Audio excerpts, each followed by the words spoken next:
বাংলা আবাস যোজনার উপভোক্তাদের তথ্য পুড়িয়ে দেওয়ার অভিযোগ। বাংলা আবাস যোজনার উপভোক্তাদের তথ্য পুড়িয়ে দেওয়ার অভিযোগ উঠেছে গলসি ১ নম্বর ব্লকের শিররাই গ্রাম পঞ্চায়েত অঞ্চলের সভাপতি ও পঞ্চায়েত পরিচালকদের বিরুদ্ধে।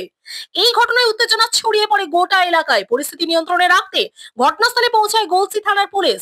বিষয়টি নিয়ে বিজেপি সরব হয়ে অভিযোগ তোলে গরিব মানুষদের সঙ্গে প্রতারণা করছে পঞ্চায়েত প্রধান ও তৃণমূল নেতৃত্ব।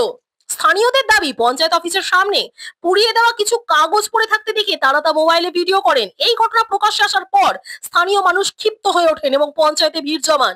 গ্রামবাসীদের অভিযোগ, বাংলা আবাস যোজনার ঘরের জন্য তাদের জমা দেওয়া নথি পুড়িয়ে দেওয়া হয়েছে, যা তাদের বঞ্চিত করার উদ্দেশ্যেই করা হয়েছে। ঘটনায় কাঠগড়ায় উঠেছে শিররাই গ্রাম পঞ্চায়েতের তৃণমূল কংগ্রেসের অঞ্চল সভাপতি আশিস রায়। তবে তিনি অভিযোগ অস্বীকার করে বলেন, পঞ্চায়েতের ভিতরে থাকা বাংলা সহায়তা কেন্দ্রের প্রতিনিধিরা কাজের জন্য জমা দেওয়া পুরনো নথি পুড়িয়ে দিয়েছেন। পঞ্চায়েত প্রধান সোনালী দাস পাকুই অভিযোগ অস্বীকার করেন। তিনি বলেন, আমরা ওই কাজ করিনি, ওটা মিথ্যা কথা, অনেকের নাম লিস্টে আসেনি, তাই তাদের ক্ষোভ, তারা পঞ্চায়েতে এসেছিলেন। পূর্ব বর্ধমান থেকে আমজাদ আলী শেখের রিপোর্ট, চ্যানেল 24/7।